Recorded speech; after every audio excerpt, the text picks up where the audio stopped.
Voilà.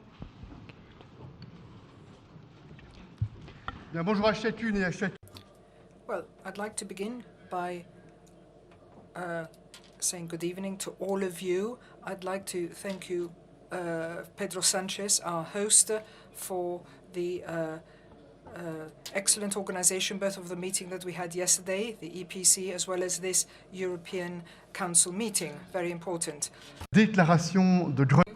The Granada Declaration has been adopted, and that is a very important point of departure. This is going to allow us to continue the work of the European Council in the weeks and months to come, so as to continue identifying the strategic agenda for the EU. And I'd like to thank the Spanish presidency for the very active participation in the work, and thank you very much for the resilient 2030 report.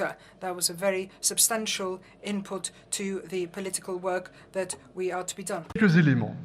Depuis ces Now, over the last few years, we have all seen different crises that have hit the world, hit Europe.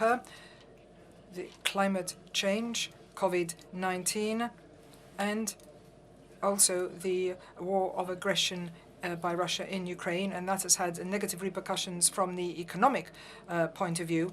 And there is one thing that we've all seen: we need to work relentlessly together to be less dependent, more autonomous, take our destiny in our hands, and overcome the challenges that we face. As you know, we have made significant steps forward in the enlargement of the EU. Strategic decisions have been taken, and we will be talking about that more in the near future. And we need to focus on three questions: the framework for this political. To do together. What are our common priorities for the future? What are the common policies for the future? The second one, how do we make sure that we will act together, that we will able to act together? It refers to the decision-making process. And the third question is always extremely difficult. This is the financing, the money. How do we make sure that we have a budget in line with our common ambitions? And today, the leaders have had a real in-depth exchange of views. This was the occasion to listen to each other, to better understand what are the common priorities, what are also the differences among the member states, so that we can identify what we need to do in the weeks to come, in the months to come, to decide on common orientations, on common principles. 4 points are extremely important. The first one, we need to strengthen our economic basis, our technological basis. It is absolutely clear that green tech, artificial intelligence, quantum computer, these are challenges for all of us, and it's extremely important to identify what are our ambitious strategies on those questions. Second topic, security and defense. There is no doubt that the war launched by Russia against Ukraine has demonstrated the importance to invest more in capabilities, to develop our industrial basis, also including with an important role that must be played by the SMEs. Third point, energy.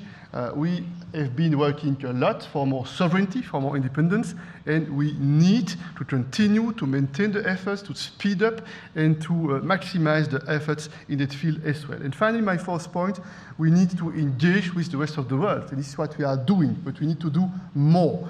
It's not by coincidence that the European Council took the decision to have more summits with third countries. And you know that 2 years ago, more than 2 years ago, we had an important summit with the African Union. We had also summits with ASEAN, with Latin America, and we intend to be very active to engage with the rest of the world, because we think that what's at stake, this is a multipolar world. We believe in a multipolar world, and we believe that for a multipolar world, the EU has a special responsibility, a special role to play, and that's why we are very active in addressing the challenges together with the so-called Global South, together with the Prime Minister of Spain a few weeks ago in New York. We took some initiatives to try to mobilize the international community, including the Global South, to address the questions of fairness at international level, more inclusivity, which are important common challenges. Finally, one last word about migration, because we had also the occasion today to discuss migration, not the first time, not the last time. You know that since January this year, each European Council meeting, we had the occasion to discuss the topic and to have a state of play, especially on the external dimension of migration. Point one, we are pleased, and I am pleased that thanks to the huge efforts, including by you and by your team, Pedro, the huge efforts made by the Commission, the Council made an important steps with the Migration Pact a few hours ago. This is a good signal, this is very positive, but we know that it's also important to work very actively on the external dimension of migration. What we are doing, and that's why I believe it's very important to make sure that we are more efficient in our fight against the criminal groups, against the criminal groups, against the smugglers. We need more cooperation in the field of policing, in the field of justice on that question. But two, we need to engage with the third countries, what we are doing with some third countries, including with Tunisia. We need to cooperate more with those countries of origins, those countries of transit, in order to protect our borders, in order also to identify some legal channels of communication, and on the other hand, we need to improve the returns for those who are not allowed to stay on the European soil. And I would like to confirm that the next European Council meeting will have again the occasion to address this topic of migration. Finalement, un dernier élément, encore une fois. Finally, a final point. I'd like to thank each and every one of you. These were 48 hours of intense politics, important for the European Union.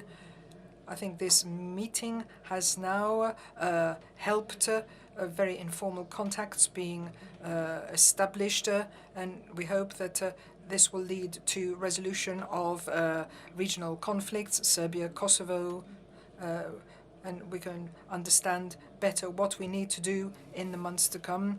And the same goes for the South Caucasus as well. So this political platform has shown that it is important for us to engage. The EU should engage with other leaders in countries that are also European. And I think this meeting gives us the starting point for our discussion on the strategic agenda, which is going to continue under the Belgian presidency and which will set the guidelines. So thank you very much once again, dear Pedro, for your involvement and your contribution. Now, the President of the European Commission, Ursula von der Leyen, has the floor.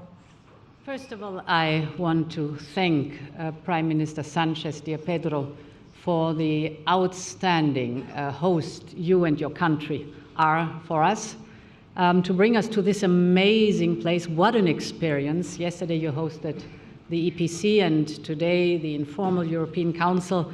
Many, many thanks for the very warm welcome.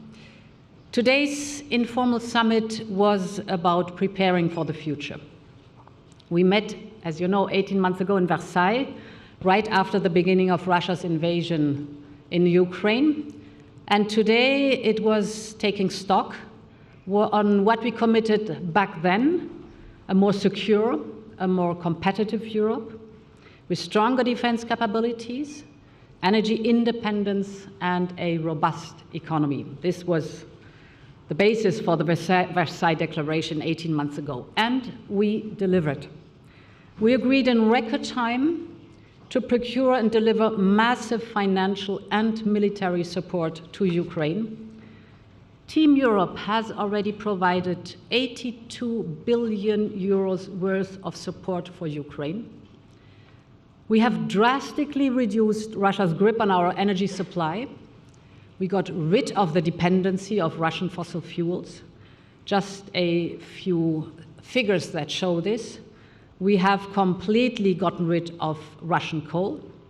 We have reduced the part of Russian oil in the oil supply from 27% down to 6%.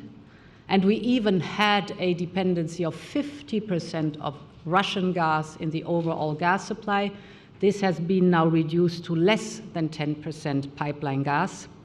So this shows that it was a tough ride. It brought us an energy crisis, but we mastered it, we managed it. Today, energy prices are down to pre-war levels. And most importantly, we leaped forward with a massive investment in renewable energy, so that we can proudly say that last year, for the very first time, we were able to produce more electricity from sun and wind renewables than from gas. We also took a deep and good look at our economic dependencies. You know the topics, critical raw materials, or for example, semiconductors. Here too, we delivered, we took action to reduce those risks. Think, for example, of the CHIPS Act that triggered already massive investment in production of semiconductors in the European Union, or think about the Critical Raw Materials Act or the Net Zero Industry Act. This is our proposal to ensure that the future of clean tech is in Europe. So we've come quite a long way in only 18 months, but we must keep our eye on the ball. And here is very helpful, Pedro, many thanks for the excellent analysis that was feeding into our discussion. These analysis points in the same overall direction of what needs to be done. It goes from protecting and promoting the increasingly fragile rules-based international order to boost research, investment, and training in Europe in key sectors, and strengthening social cohesion in the context of a profound and rapid change. To these core elements I was just describing, we need to add two more. The first is the crucial issue of managing migration, and the second is the enlargement process to an European Union of 30+ members. The accession process to the European Union is a merits-based one. This was very clear also today in our discussion. No shortcuts, no automated accession to the European Union. It's merits-based. But when we say merits-based, we also have to do not only work for the merits-based process in the candidate countries, but we also have to do our own homework so that we are ready in case that candidate countries are ready to join, that we are also ready to welcome them to the European Union. We will have the Commission's report, the annual report on the accession and where the state of play is for the different candidate countries by beginning of November. This will allow us then to take stock and have an informed debate during the December European Council. On our side, on tasks, we also discussed is, first of all, we need an agreement on the reform of the electricity market. This is very important. Let's keep in mind this is about Europe's leadership role in the fight in fighting climate change, and it's about overall EU competitiveness compared to our main competitors. And I'm not speaking about competition within the European Union, but competitors from outside. And second, we need an agreement on the reform of the economic governance framework. This is essential to allow public investment to play a strong and sustainable role in financing the green and the digital transition. My last point is on migration. First of all, good news. Good news that 2 days ago we found an agreement in Council. Congratulations to the Spanish presidency on the crisis management proposal. This is very important because this is a crucial piece of the puzzle for the overall migration and asylum pact, so that now we hope that soon we will bring it over the finish line. But we have discussed today mainly the operational part of managing migration. Here, you know, there is the 10-point plan, short-time crisis reaction to the events in Lampedusa, but also the more structural, mid- and long-term approach like the agreement, the MOU with Tunisia. Let me briefly mention 5 elements that have been discussed.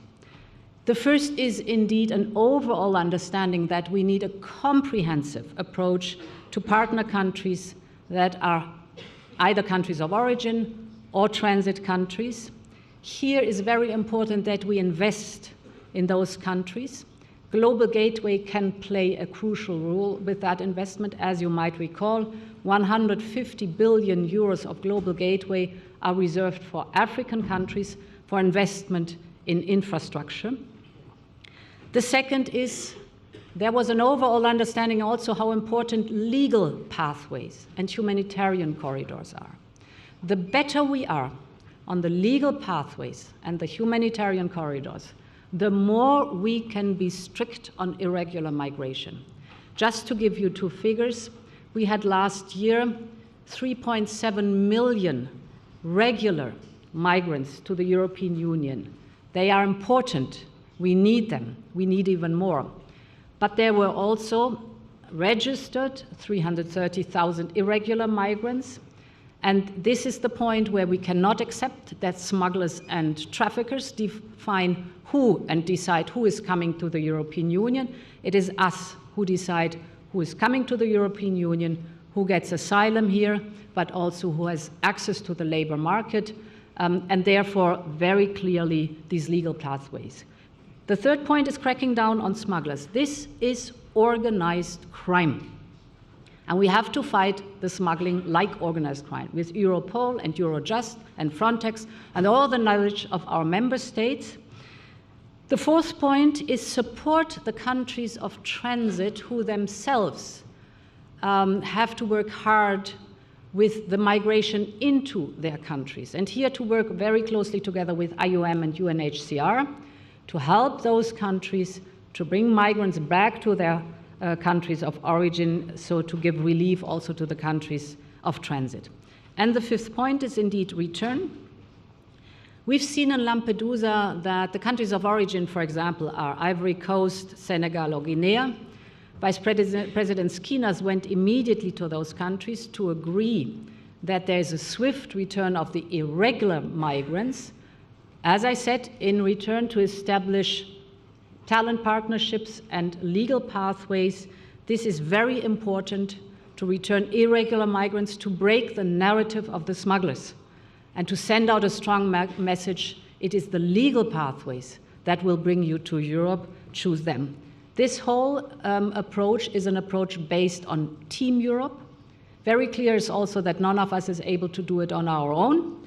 So it was a fruitful discussion among the Team Europe. Thank you. Thank you, President von der Leyen. Now we'll give the floor to the Prime Minister of Spain, Sanchez, and the host of this event. Muchas gracias y Thank you so much, and thank you, Ursula, President of the Commission. Thank you, Charles, President of the European Council. I'd like to begin with thanks. Thanks to the Spanish government team. They've been working for a year to make this informal summit happen and be a success. And I think you've heard from the President of the Council and the Commission that it has been a success, logistically speaking, of course, but it does demonstrate that when we really have to welcome a major event such as this in Spain, we Spanish can do it. So congratulations to the whole team. Also, congratulations to all delegations, all the personnel, the staff of the Council and the Commission, the delegations of the 27 member states, because thanks to them, it's been a success. And finally, thank you to the municipality of Granada, the regional government of Andalusia, who made it possible to, and the law enforcement as well, who've made it possible for us to move with relative ease. And it's been quite a challenge over the last 2 days. But it's been worth it, because I think that this city of Granada will now be linked forever to important declarations. You've heard from the President of the Council and the President of the Commission. We have now initiated the discussion on the next strategic agenda. So what will Europe like in future? How many countries will be members? How will the Union function? How will it take decisions? How will it make sure it remains effective in the face of the challenges and the needs of our citizens? And how are we going to make our economies more resilient and more competitive at the end of the day? How are we going to guarantee prosperity for all European citizens. So it's been worth it. Granada will now forever be linked with a demonstration of political will shown by the member states to take forward the European project. Now, secondly, it's the role of the country holding the presidency to help the President of the Council and the President of the Commission to do their job. So over a 6-month period, and of course, at this point in time, just a year away from European elections. So we've heard just now about economic governance, about reforms of the electricity market, the Migration and Asylum Pact. Those are the challenges, and we are committed to tackling those. We've demonstrated that over the last period. We have achieved an agreement on the crisis management proposal, which is a key component of the Migration and Asylum Pact. This is very important because we now are moving into the trilogue with the Parliament with a view to a final agreement, which will define for all member states what responsibilities we have and what solidarity we want to demonstrate. Migration, of course, being a major challenge for the EU as a whole. As to the strategic agenda, you've just heard from President Michel and President von der Leyen that what we have done is contribute an important report or study, which was commissioned a year ago and has seen contributions, of course, from the EU institutions and the member states. But what we've tried to do is find a landing zone in terms of what we can agree is the strategic agenda in various policies, whether it's digitalization, energy sovereignty, the primary sector, agriculture, etc. So what does open strategic autonomy mean? Where are our strengths? Where are our weaknesses? How are we vulnerable? And how can we become more resilient and competitive as a continent?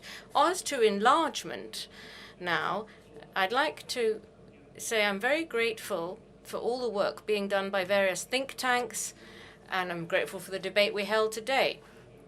We have to respond as a union on 3 fronts.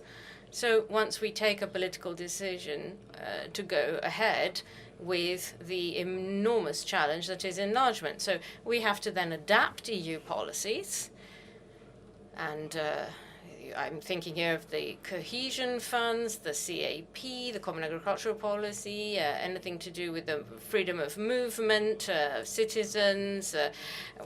What would that look like in a union of 30 members? Then there is the question of institutional reform. And finally, what sort of enlargement do we want? Gradual or full, all or nothing? So the government of Spain has tried to do its best, make its contribution. I hope Presidents Michel and von der Leyen that we've managed to do that. And let me come full circle and say I want to thank from the bottom of my heart the people of Granada. The collaboration with the regional government of Andalusia and the municipality of Granada has been excellent. And our thanks are due to all the technical teams, the sound technicians, all of the people working here in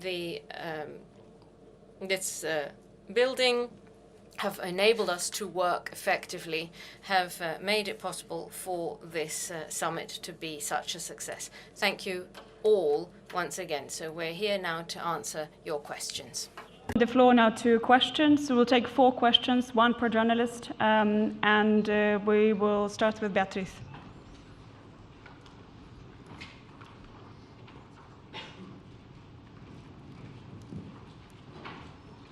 Muchas gracias. Beatriz Navarro de La Vanguardia. Maybe first a question for both presidents of the Council and the Commission, and then one for the Prime Minister of Spain. So, in spite of all the congratulations and comments about the good news about the agreement on the Migration Pact, this summit has been dominated by a very wild rhetoric about migration by some EU leaders. What does it say about ownership of the measures that are being discussed and agreed? Are you confident that the situation from 2015 will not repeat itself and Europe will still find themselves in a few years with the same lack of putting into force of all these measures? And actually, we are going into an enlargement and migration are closely linked because of the free movement of people. So how do you intend to go forward on that way? Y una pregunta para el presidente Sánchez. And then a question for President Sanchez. This was a European first, because like other European countries, Spain is committed to enlargement towards the east, but have you started talking about figures, the economic repercussions that this is going to have for member states from the point of view of agricultural subsidies? How is Spain going to contribute to this enlargement process if you don't know what the enlargement? And also, I'd like to know what kind of assessment do you have about what will have on the formation of a government front here in Spain? There are two elements that I need to look at on migration. There's nothing new here. All the debates over the last years have been ideological, difficult, often emotional, but there have always been two aspects. There's this solidarity between European countries. We need to make progress, and I think a substantial step forward has been taken under Spanish presidency, and the Migration Pact agreement has also helped. And sometimes it was very difficult to move forward because we had contrasting positions, and we need to work now to implement this pact in a fair way. This is shared responsibilities. That's the first element. The second element, I think we need to be pragmatic on the external dimension. We see a broad consensus in the European Council that we need to act on the external dimension as a priority. Let me give you some examples. Firstly, we need to better protect the Union's external borders, provide our support to countries that will help us protect our borders. We need to be more active, more operational, to demonstrate to the criminals that they abuse the distress and the vulnerability of people who imperil their lives. We need to show them that they will not win. So we need more cooperation, intergovernmental cooperation, and we need also a greater involvement of justice and law enforcement to combat these criminals, to make it clear that they cannot continue this way. And thirdly, we need to engage with the countries of origin and transit. We need a global, a holistic approach. I know it's not simple. We need a lot of debate, negotiation. We've talked a lot about the new Memorandum of Understanding with Tunisia, and this is a commitment that we need to enter into. Let me just give you two examples that will show to what extent we need to have a very sensitive approach to all of this. Our countries of transit, and we all need to talk about liberalized visas. And let's not forget that there are some countries of country have liberalized visa policies with other countries. Tunisia has, for example, with Western African countries. So some people from Western African countries can arrive easily to Tunisia and then move on. So we need to discuss all of this with these people. It's a matter of mobility. Also, we need to open legal channels of migration. We need to be the ones who decide who will have legal access to European territory. And another point is that we need to make sure that our return policy becomes more effective. We see all too often that return and readmission do not work properly. So these are the sort of issues that we're going to continue working on, we're going to continue being committed to, and that's an approach that we're going to continue. And then briefly on enlargement, well, yes, we are absolutely determined to put this point high up on our agenda. It's not going to be simple. We're going to have to reform our institutions. We also need reform of the countries that want to accede. So we all see eye to eye. This is a process that has to be merit-based. We need to be frank. But we also need to see exactly what the repercussions are going to be on the EU from the point of view of priorities, financing, etc. So we're going to have fairly tough debates ahead of us. And we will see in the months to come that we are going to be having these debates, but we need to set our sights for the years to come. I am confident that we will find good solutions what migration is concerned. With migration, it's important that we manage it. Migration was always there, will always be there. The question is how we are managing it as Team Europe. And there are two dimensions. The one is the internal dimension. This is covered by the Pact of Migration and Asylum. And we could speak a lot about it, but it is on its way now in the negotiations between Parliament and Council. And there's a very good chance that it will make it over the finish line. This is very important to manage migration on the borders of the European Union and within the European Union. But as important as this internal dimension is the external dimension, the external action. There was a broad support today in the European Council for this external dimension. And I have described in my introductory remarks the different steps concerning that. The principle is that you address the root causes for migration and that you work along the whole migratory route the people take. And the basic message is, yes, we need regular migration, we want regular migration, and we do not want people to risk their lives and lose a fortune or what they ever have as financial means to the smugglers and traffickers, but that they choose the safe pathways. And here, the work as Team Europe is extremely important because this includes comprehensive partnerships with the countries of origin and the countries of transit. And we have much more leverage and much better results for these comprehensive approaches if we work as Team Europe.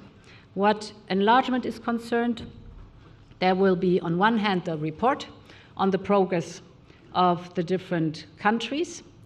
This is crucial because there we can then, with facts and figures, take stock how the progress was and where they stand.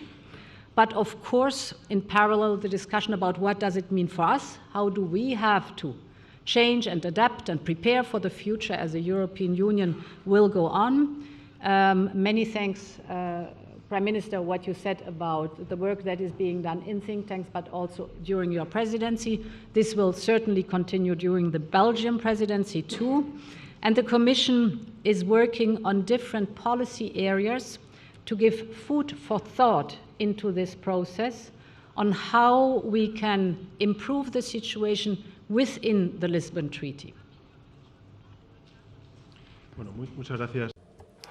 Thank you for your questions. Just briefly, in response to the first and second, yesterday we met in the European political community, and I met up with Zelensky privately, and he asked me, he said, in Spain, well, is there or isn't there support for Ukraine and defending Ukraine, in other words, against Russian aggression? I said there was a broad majority to support Ukraine.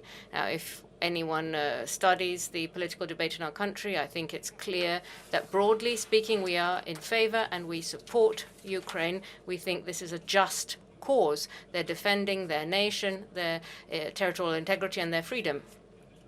So if that's the support of Spanish society for Ukraine, because in the face of this unjustified aggression, it's also clear that Spanish society and the Spanish government are in favor of also beginning these negotiations with Ukraine on its possible accession.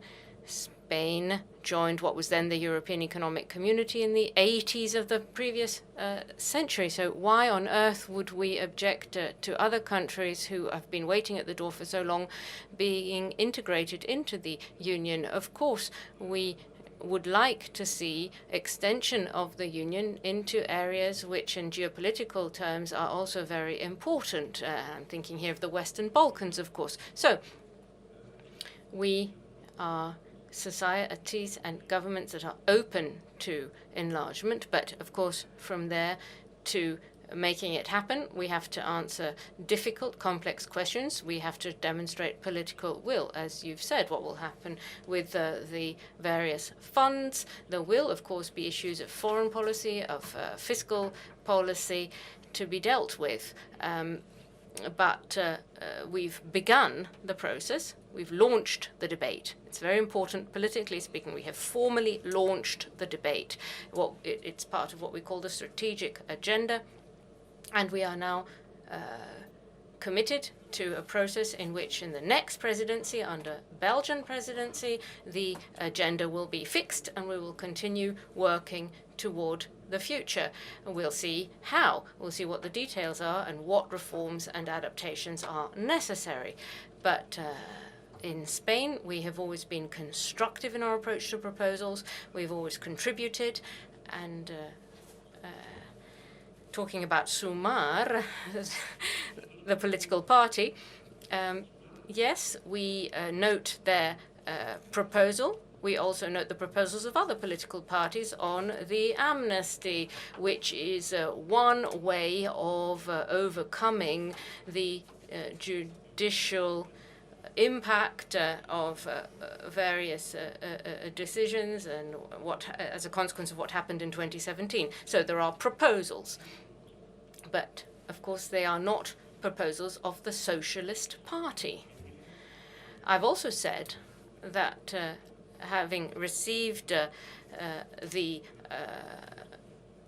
request of the King to attempt to form a government, I will engage in that process, establish what the positions are on all sides, and all parties should try to work towards making a government possible as soon as possible. Now, I know there are questions you want to ask, or what would the contents of such an agreement be to form a government? Well, I can't tell you until we've got the agreement, because we're in the midst of the negotiations. But what I can say to the Spanish people is that it will be an agreement when it comes in full transparency. It will be made fully public. Secondly, the objective is clear and simple. We want to continue doing what we've been doing for 5 years, progressive policies and policies of working together within the confines of the Spanish Constitution.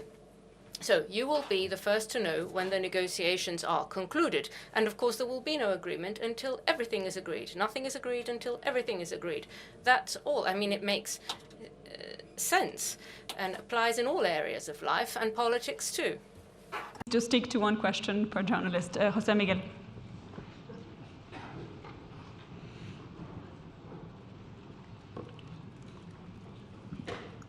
Buenas tardes. Good afternoon. I'd like to ask you about migration. Was Prime Minister Orbán very tough on the Migration and Asylum Pact, because he said that this violates his country, ditto for Poland? Was there any compromise? Do you think that there's any alignment possible, or do you just rule it out? And are you not afraid that this matter is going to monopolize the whole discussion around the European elections next year? And for the President of the government, a couple of questions. You haven't been able to come up with a joint declaration, and migration could not be included in the joint declaration of the summit. And then as regards your government, you said that you are going to be perhaps meeting with Mr. Puigdemont, but would it be possible that there might be a meeting with, sorry, you won't be meeting Mr. Puigdemont, but you might be meeting a member of his party? Sí, bueno. Yes, on the first question can I say there is a joint declaration? What there isn't is a paragraph on migration.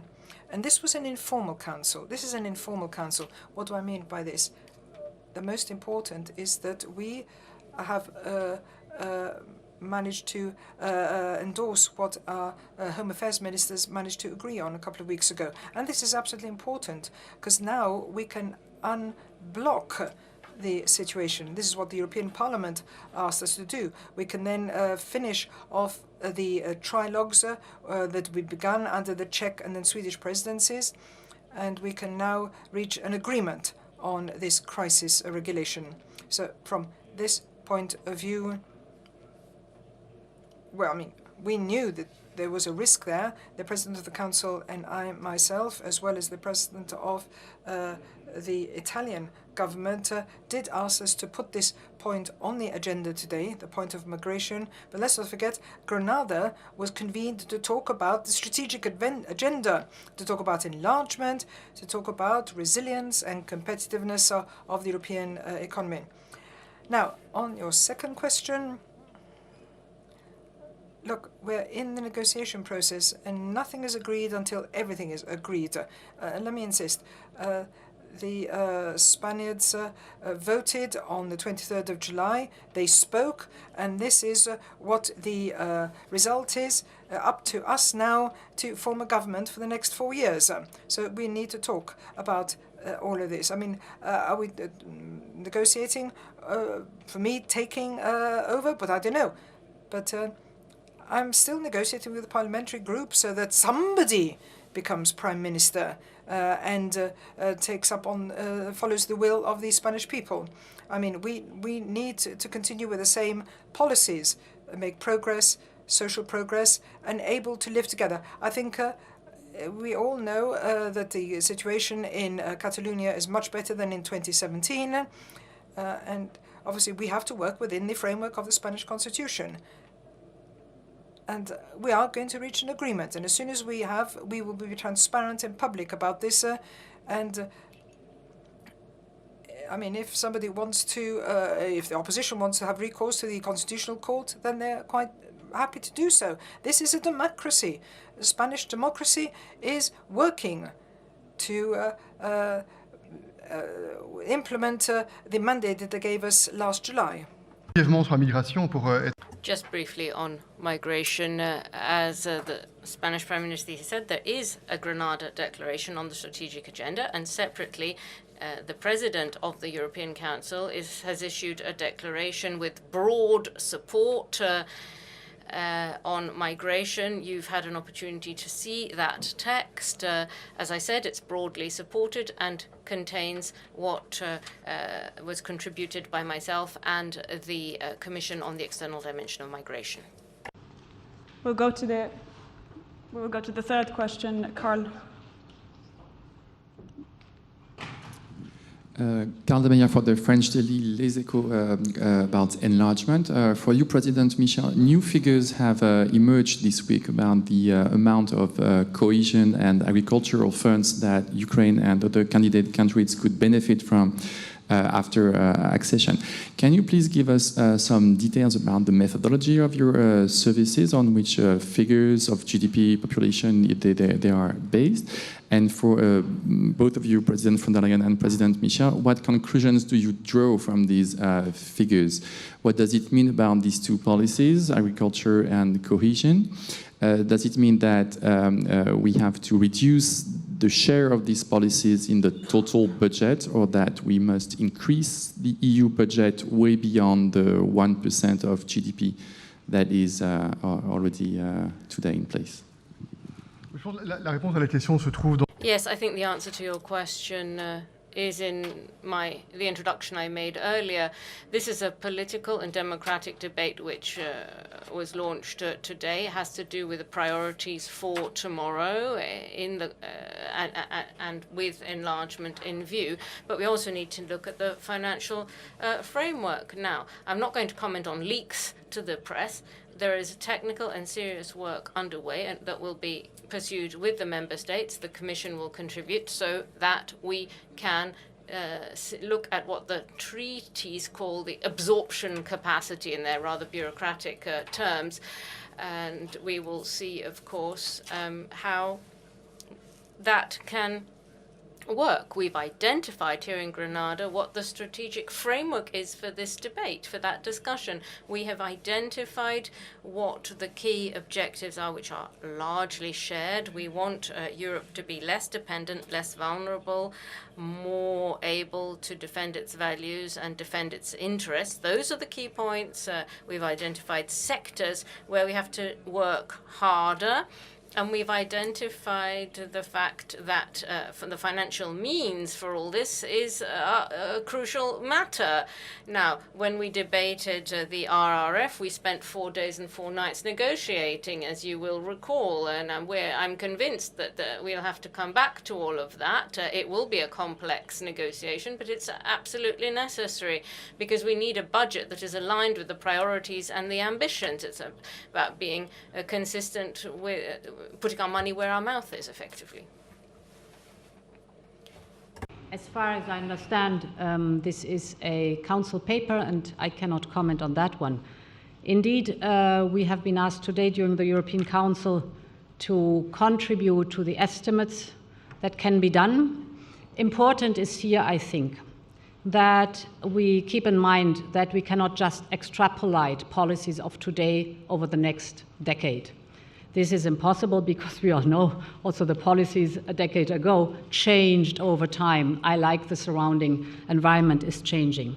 So we have to work on different scenarios, and we will work on figures that might be playing into a full picture about the development. But let me, in principle, say, we have a lot of experience with accession and enlargement. And the experience has shown in every case that it was not only beneficial to the country that joined the European Union, but that the accession was also beneficial to the European Union to a wide extent. And this is true because mainly the strongest element we have in our union, besides the rule of law on which our union is founded, is our single market, the biggest single market in the world. And indeed, an enlargement also means if the countries are ready and the preconditions are good to join, it always means that it is an improvement for our companies with access to more consumers, and it's improvement for our people with access to better and more goods. So the experience has shown that not only was the living standard of the accessing countries rising, but the whole of the European Union has benefited a lot. Again, I say, the accessing countries have to be ready, and we have to be ready. This is a precondition for success. Thank you very much. And the fourth question will take Andrew from Reuters. Thank you. Andrew Gray from Reuters. President Michel, the Granada Declaration does not include the date of 2030, which you've proposed as a target date for the EU being ready for enlargement. Does that mean that date is now off the table, or can you give us a sense of how the leaders have reflected on that proposal so far? And the same or similar question to President von der Leyen and Prime Minister Sanchez. Do you believe 2030 is a helpful and realistic potential target date? Thank you.